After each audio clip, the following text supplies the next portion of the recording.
Salut et bienvenue dans l'appartement 9B. On est contente de vous retrouver aujourd'hui pour un nouveau pas vers un intérieur en harmonie et c'est l'intérieur que vous rêvez. Dans la vidéo précédente, on a vu que peu importe l'espace que vous avez, vous pouvez introduire un fil rouge, une logique pour créer une décoration. Grâce à cette idée directrice, vous pourrez être sûr d'avoir un intérieur cohérent. Maintenant, après avoir vu le fil rouge, il est temps de s'attaquer à un exercice qui vous fait probablement peur, l'utilisation des couleurs et des matériaux. Avec la méthode que nous avons développée, choisir les bonnes couleurs et les bons matériaux, ça n'a jamais été aussi facile et efficace. Mais c'est pas ce qu'on va voir aujourd'hui. En fait, avant d'en arriver là, il vous faut comprendre tous les fondamentaux. Comment bien utiliser les couleurs et les matériaux pour construire un intérieur harmonieux? On va vous présenter le piège le plus fréquent en matière de couleurs et de matériaux. En 6 ans d'expérience avec l'appartement 9B, on a pu constater que 98% des personnes que nous avons accompagnées allaient tomber dans ce piège. Si vous pensez que l'utilisation des couleurs en décoration est une science qui repose uniquement sur le bon mariage de celle-ci, vous avez tout faux. Par exemple, il y a un outil très populaire que l'on présente partout comme en étant la base de l'harmonisation. Vous en avez peut-être déjà entendu parler parce qu'on en a parlé aussi, c'est le cercle chromatique. Et si vous comptiez l'utiliser, eh bien là aussi, on va vous surprendre. Pour avoir un intérieur qui se démarque, l'utilisation des couleurs et des matériaux est essentielle. Mais pour faire partie des 2% qui l'utilisent correctement, je vous conseille de bien écouter la suite.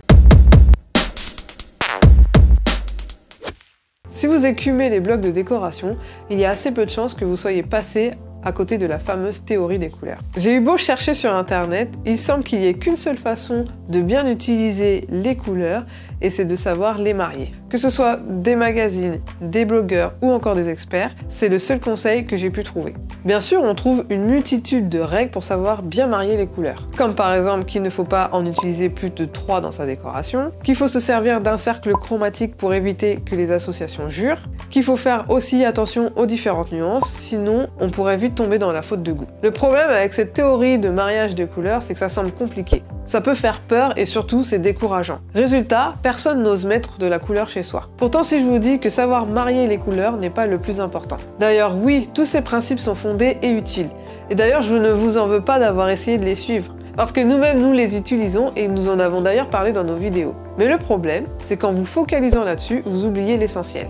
C'est bien de savoir marier les couleurs comme un pro, mais ça serait comme utiliser une Ferrari sans connaître le code de la route. Vous risquez l'accident à chaque fois que vous faites un tour en voiture. Finalement, savoir marier les couleurs et les matériaux, ça c'est la partie esthétique. Mais savez-vous seulement à quoi servent vraiment les couleurs en décoration?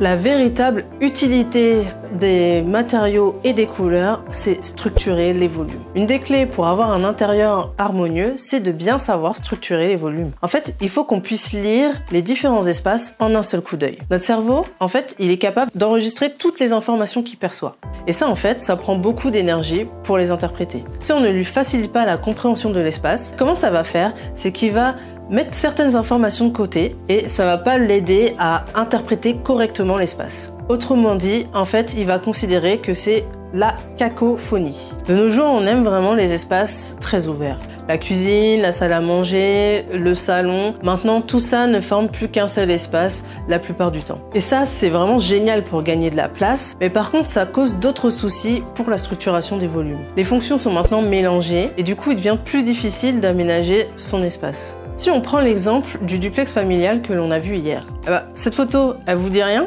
En fait, c'est parce que c'était le salon avant rénovation. Si vous analysez bien la photo, on voit qu'en fait, ce qui est censé constituer le salon, en fait, a été divisé en 2 parties. Ils ont mis un canapé d'un côté et un autre qui est carrément de l'autre côté. Du coup, on a l'impression que c'est 2 parties détachées. En plus de ça, la partie salle à manger semble vraiment perdue dans l'espace. Si vous regardez bien la vidéo, vous allez apercevoir un bar. Mais franchement, au début, on peut même pas le voir. Il semble ne pas réellement avoir de place dans ce séjour. Maintenant, si on regarde ce séjour après transformation, on peut voir que les couleurs soutenues des canapés permettent de vraiment asseoir la partie salon. Ensuite, on a une alcôve peinte en vert de gris qui permet de vraiment structurer les 2 espaces. Donc les fonctions salle à manger et la fonction salon sont vraiment distinctes. Il y a des tasseaux également qui ont été ajoutés qui permettent de vraiment habiller le garde-corps.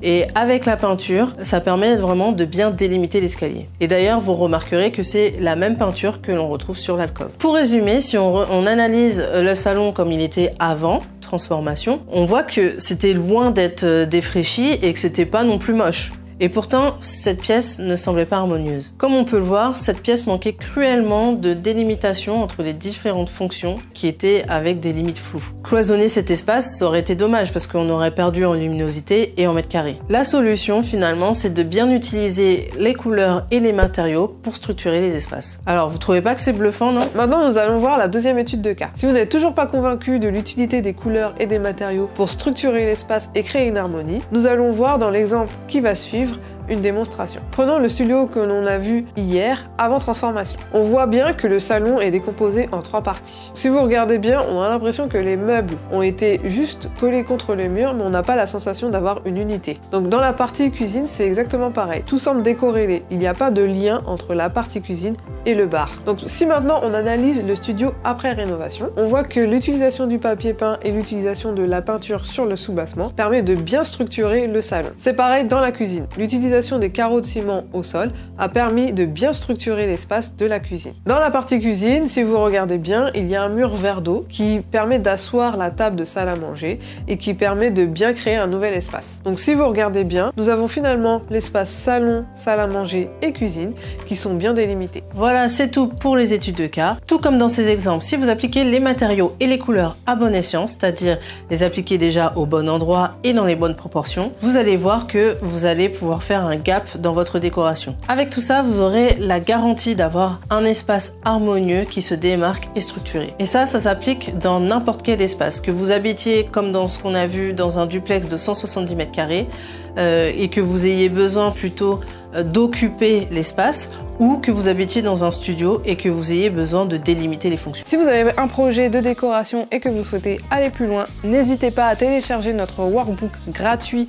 5 jours pour transformer votre intérieur. On vous a créé des exercices pas à pas. Si cette vidéo vous a plu, n'hésitez pas à la liker et on se dit à très bientôt pour une vidéo de déco. Bye!